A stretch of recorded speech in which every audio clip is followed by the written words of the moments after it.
Hello, welcome to episode 5 of Divine Journey. Today we're going to be doing a bunch of exploring, and I have my new best friend here, King Crab. By the way, I do just wanna throw a little something out there. Like 70% of you guys who are watching, I get it, I do it too. I watch a channel and then I don't subscribe because YouTube just keeps recommending me their videos. But you could just press that subscribe button. We could get some more subscribers. I can get a true idea of my entire audience. You know, we could get to like 2,000 or something like that. That'd be kind of chill. So, yeah. Anyways, let me figure out what I need to do for this video. So, first things first, I have this universal cable running down to here now, and that is because there are 12 thermoelectric generators in here, and with those 12 thermoelectric generators, I am producing 452 RF per tick, like everything included, including these water wheels. I do have 2 of them, by the way. I know there was a comment that said I only had 1. There are decidedly 2 of them here.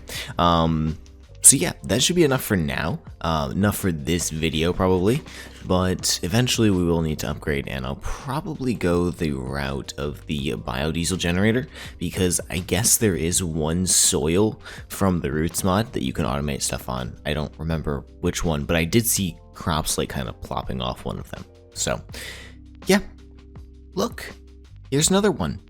I'm gathering the stuff to enter the Twilight Forest, but geez, that's a big chunk air right here.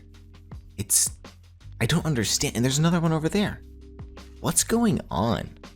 Okay, if you've never seen a Twilight Forest portal before, this is what it is. It's a 2x2 of water with 8 flowers surrounding it on all of the important corners. Like this one doesn't really matter, I don't think, unless it's configured differently than normal. Let's get the stuff out of there and toss this in there, and it should get struck by lightning, set our flowers on fire, and we can just enter. Sorry if my voice is weird, by the way. Also, I just woke up, but I do want to record this video, so let's go. And alright, we got a really weird Twilight Forest spawn, but I kinda love it, honestly. Like, I could build a little Twilight Forest base right here, and I wouldn't even have to, like, excavate anything. Anyways, we need to begin the progression of Twilight Forest. Ooh, wait, that's actually kind of sick. Give me a clipboard. Oh, I'll start writing down stuff that I need to do for episodes. Perfect. Not right now, but later. And while looking where to go next, I saw this quest right here called Skipping Twilight. Basically what this says is you can make this Twilight key and craft the Lamp of Cinders to skip the Twilight Forest. I think I'm going to head this route for now. I'll probably come back and kill the bosses at some point, because it is actually a very good mod, and it's even more fun when we don't have like the ability to fly and stuff, because it's not like overpowered, you actually have to do everything. But for now, I just want to continue progressing, and I feel like people don't really like watching these exploration or magic mods very much, so I'm not going to play them on camera that much. I'm also going to need to start killing some of these king crab guys now, because we need their aquatic pellets as well. I guess they do make apparently a very good long-range tool with infinite durability, but for now I just need their pellets so I can make the Scrab for ATUM. Perfect. Okay, I got 3 there. I need 2 more drops just like that to make the pure aquatic pellets, and then we can craft this into the flawless Scrab body. Okay, here is the Lamp of Cinders.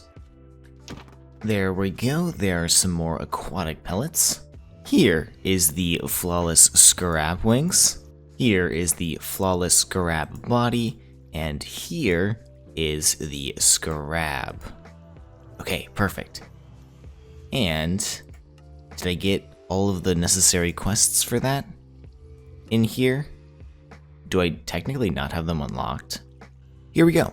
It's because I didn't ever hold the Scrab body in my inventory. I just went ahead and cheated one in and deleted it.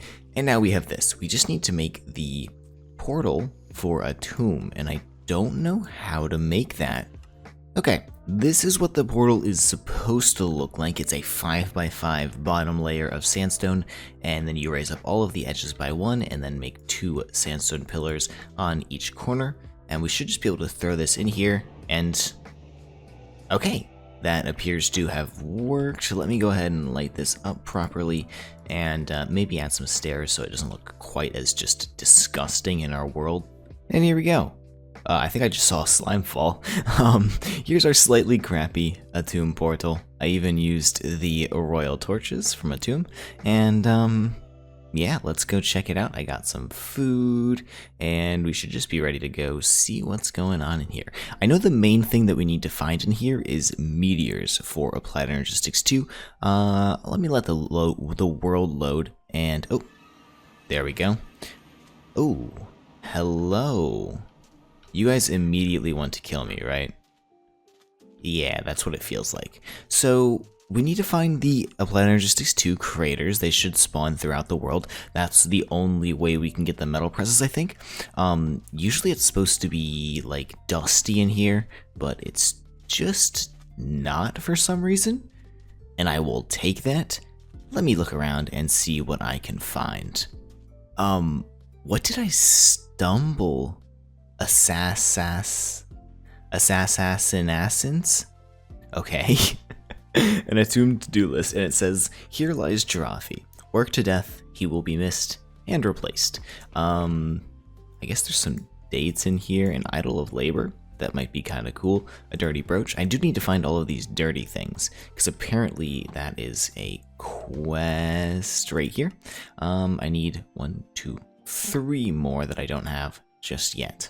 Apparently this idol of labor was something that I needed to find. Now I just need to go into a pyramid and raid it and find a melee and ranged artifact, and then basically we're done with ATUM already. What's going on over here? These are just hoes. Hello. Oop, nomad. Okay, I will leave. Okay, I'm kind of in a terrifying spot. There are a lot of things going on right now. I just want to get into the pyramid, please, so no one can hurt me. And there's so... Okay, looks like there are traps, I guess, so let's avoid triggering those, but I should just be able to get through this pyramid and then find the treasure inside. Burning trap. So I guess I just have to get burnt? How do I stop it? Okay, it's real loud, but I found the ladder down, and I think this is the way that we need to go, and I have a lot more stuff to kill. Smoke trap, let's not step on that, probably, and I guess we'll... Alright, let me work my way around this. Okay, I have found something. The pharaoh turns over in their sarcophagus. What's going on here? Is there supposed to be someone to fight? Like...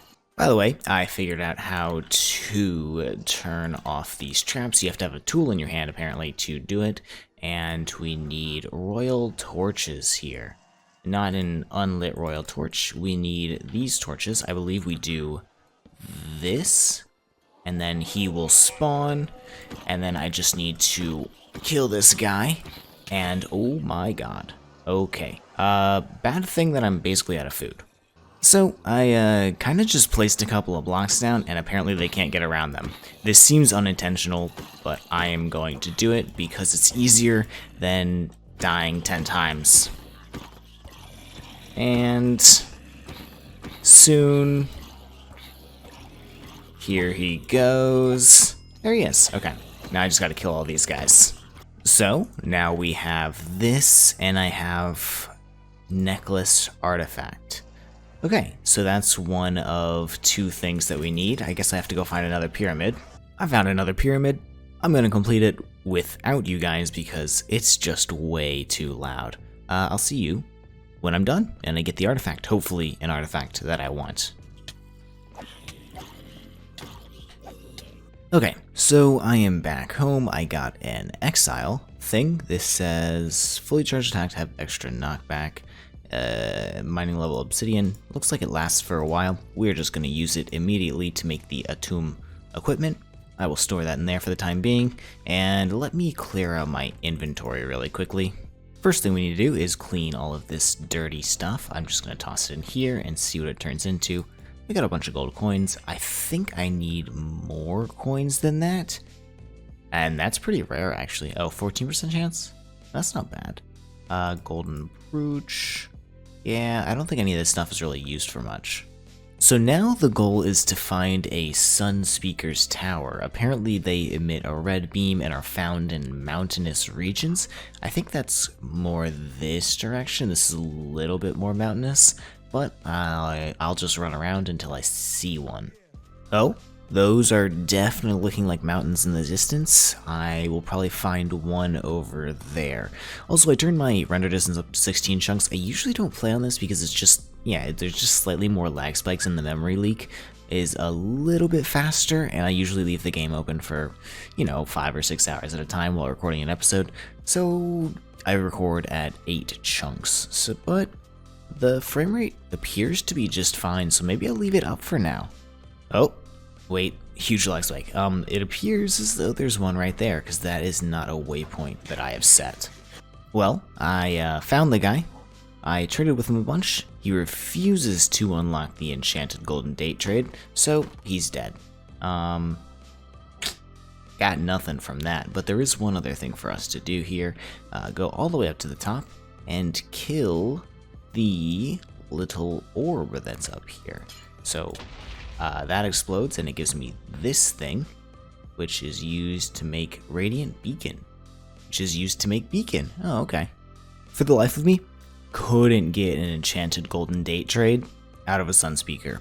However, I walked around, just been pressing T a bunch, trying to locate one of these guys in a chest, and wouldn't you look at that, down there, there's one in a chest, which means I just need to get down there and get this, and then we can make the ATUM warrior, the snow globe, so we can get into Ice Kia, and it probably means I have to go mining.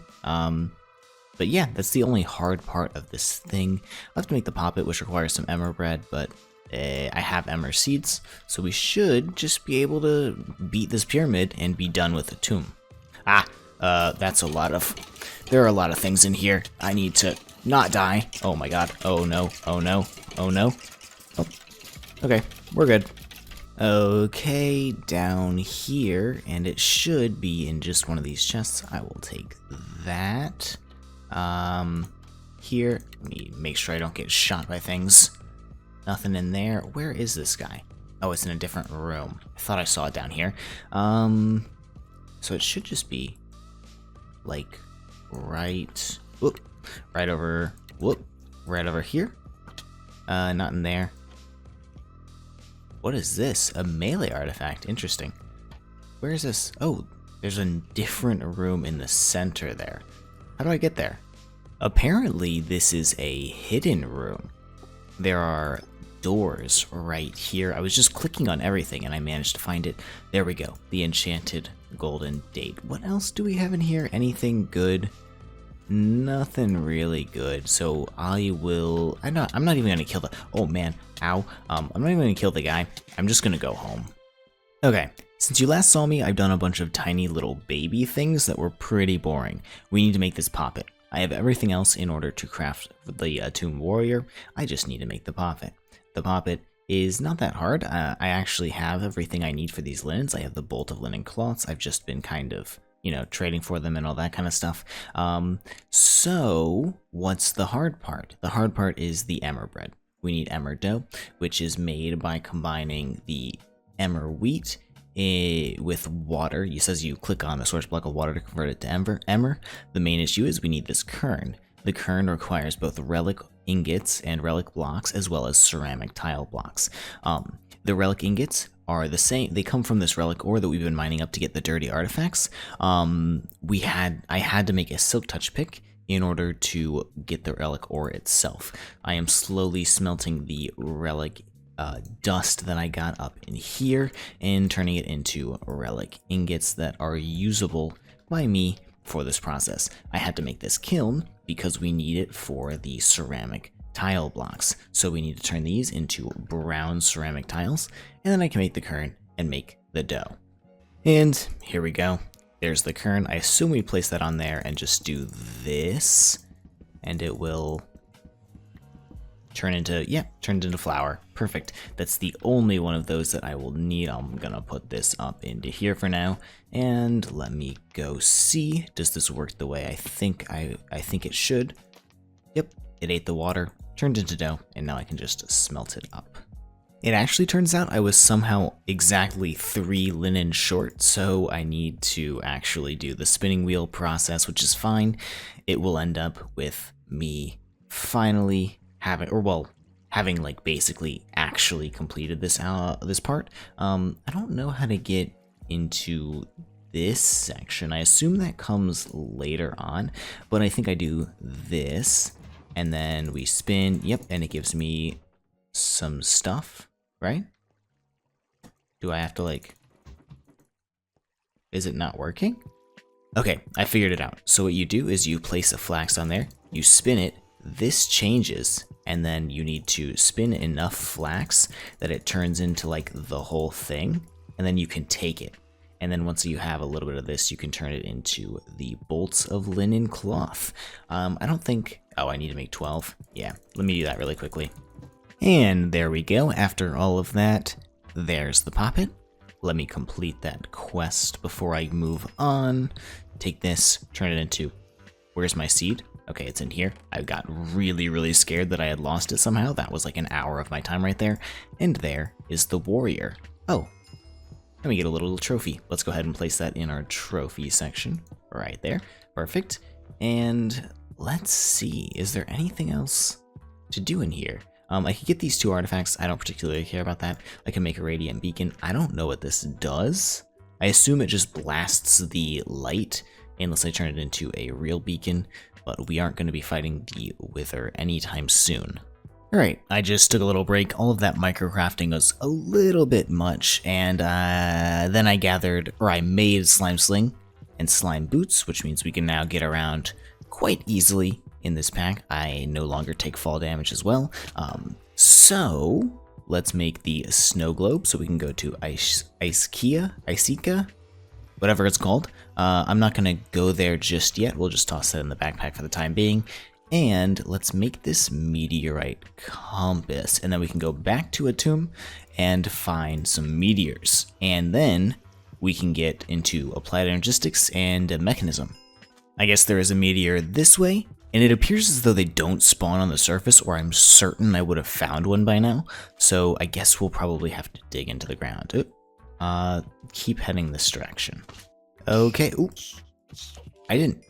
What? I didn't know those could spawn. I found one meteorite. We should be able to just dig down right here. I'm in the middle of a 2x2 chunk that it spins like this in all of them, which means it's somewhere in the middle here. That is definitely not it. I guess they're pretty deep. Yep, there we go. Some sky stone. Is this stuff used in crafting anything? I can make some chests out of it. Sky stone blocks. It is used in enemy controllers, so I'm just going to gather a ton of this stuff, and there should be a chest in here somewhere. I can't see anything. Apparently this is a very big meteor right here, and wait, clearance, silicon, another silicon. Okay, so we got 2 of the same, and a methodology. I guess there are extra presses. Yeah, this is a content tweaker press. This turns into methodology circuits, which turns into methodology stuff, which turns into interfaces and stuff. That's interesting. Okay, so applied energistics is going to be slightly more complicated in this pack. Let me go ahead and check in here what we need. So we need scheduling, estimation and operation, as well as the OG4, logic, engineering, and calculation. I think if I destroy this, it gets rid of the spinny thing, but I'm not entirely sure. Let's check. No, it does not. We're just gonna have to run away from this area. So, when we last left off, I'm pretty sure I was getting inscriber presses. I now have all of them, and I've been doing a little bit of building. This is gonna be our like central room for the island, I think, and we'll probably expand out into the water here throughout the island. I didn't want to pull up anything like around here yet because, you know, we're probably gonna have to place some machines down over here. We'll just put all of our storage in here for now. We'll put our terminals in there for the ME system, and yeah, I've just spent a couple hours doing the building and working on, you know, crafting some stuff for our ME system. I think I'm going to shoot for the 16K storage cells to begin with, which means I will need 40 lumium ingots. Yeah, it's really not that bad to craft even, you know, 16 of these. I will need, it looks like, okay, 16 logic, 16 calculation, 32 calculation, which is pretty chill. Let me go ahead and show you this place up close. I am reasonably happy with it. I don't know what to do with these 3x3 things. We're gonna have 4 entrances and the terminals will go along the sides here. I think I'm just gonna go ahead and waste the channels and we'll have 12 separate terminals up here. Just 3 of the main kind on each side, just so we can come in from any part of this building and access anything we want to access. So now let me take just a little bit of time, craft up some of the stuff that we need for here, and I'll be right back. Okay, here are some presses all set, or inscribers I guess, all set up with presses inside of them. I'm making some silicon right now. I also made some initial printed engineering circuits so I can make these ME controllers, and next I'm making some logic circuits, and I need to make some calculation circuits, but that's going to be slightly different because calculation circuits require pure Certus quartz. This can only be made into pure Certus quartz, and something like an enrichment chamber, which means we need to make an enrichment chamber, which means we need a metallurgic infuser, which means we need some steel casing.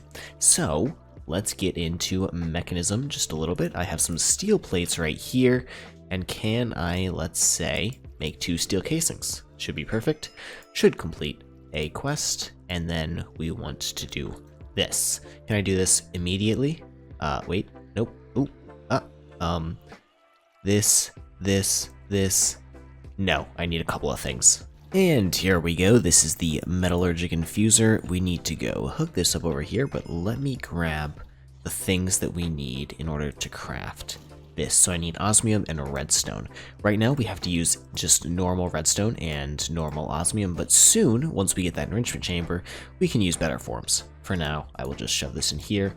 I will say, hey, why don't you make me 8 of these new guys? Should just go like that. And yeah, it begins. It doesn't use that much energy, 20 RF per tick, so we're perfectly good. And does it take 1 or 2? It takes 1 redstone per. And a little bit of crafting later, there is the enrichment chamber. Okay, perfect. So now I should be able to place this here.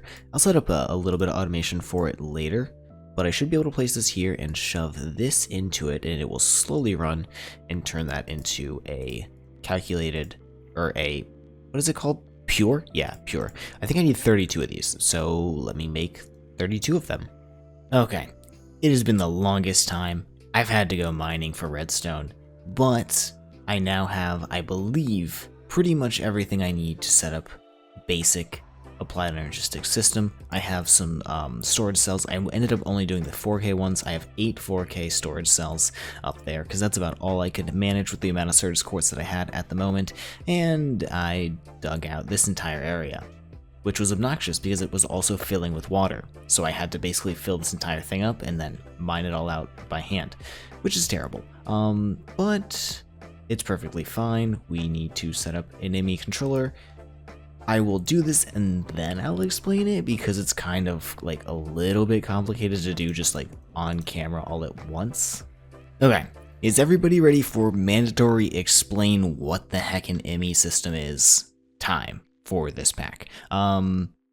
I hope so, because I'm about to do it. So what we have here is our main ME controller. It's 4 ME controller blocks linked up one after another. Connected directly to those, we have P2P tunnels. These are things that transfer channels, except by using these P2P tunnels, we can transfer 32 channels connected to this face in effectively 1 channel in this space, what P2P tunnels do is they transfer this block face right here to a different spot. So I have this block face right here linked to this P2P channel and that P2P channel, which means I'm sending 32 channels, which you get 32 channels from connecting to each ME controller face, for a total of, on this controller, we have 16 usable sides, a lot of, linkages. Up there, we have a couple of machines that are using a couple of channels, and we can see that in this. It says we have 4 channels in use. That is 2 of these ME terminals and 2 ME drives. Let me go ahead and throw these 4K storage cells into here just so we can get them out of my inventory. I'm missing one. Where is my 8th? Found it. There we go. So where was I with those 4 channels? To transfer those condensed channels effectively, I'm using another ME controller right here. So this is a sub-network controller. All of these channels that are running these P2P lines right here, or all of these lines that are running the P2P channels right here, this is what I will refer to as a subnet. It can hold 32 channels if you're just using the dense smart cables, but if you connect it to an ME controller on the subnet, you can transfer 32 cables out of each ME controller face into different directions right here. Let's say you have a bunch of these P2P connections and you need more than 32. This ME controller will make sure you are capable of doing that. Now, it is important to keep in mind that you can only have one ME controller per network. These are technically separate networks because this one is a sub-network. So if you are going to ever connect smart cable directly up to a block directly next to, a cable that's connected to the sub-network or the main network, you can't link the two basically. You have to use quartz fiber. This will transfer energy. It will not transfer any channels. So as you can see, this is a sub-network channel and this is the main network ME controller. A quartz fiber thing right here is keeping that fixed. If I were to say remove this and place it down without the quartz fiber right there, it would, turn red because you can only have one ME controller on each network. To link P2P tunnels from place to place, you have to have a memory card. What you'll do is you will shift right click to create a new configuration. In this case, it's just copying because, I already made a configuration, and then you will normal click or normal right click onto the other P2P tunnel, and that will link them, and then you will be allowed to, use the channels from that ME interface face. I think those are the basics for a subnetwork system. Hopefully that will get you started if you're not really sure where to go. Yeah. Let me know if you have any questions, and I will happily explain them. I pretty much, for the most part, understand AE2 to a fault. Oh, I guess one more thing. If you want to send energy into your system, you have to do it through an ME controller using, like any type of normal RF. But if you're not sending it into your ME controller directly, because the ME controller can accept and transfer or translate RF into AE power or whatever it uses, I don't know. You need to use an energy acceptor. But since I'm just, shoving my thing through here, this quartz fiber is transferring the energy into the subnetwork system. It does require a little bit of power to run. We can just, basically live off of this. And now I should just be able to shove all of my items into this system right here and not really have to worry about any of them. Okay.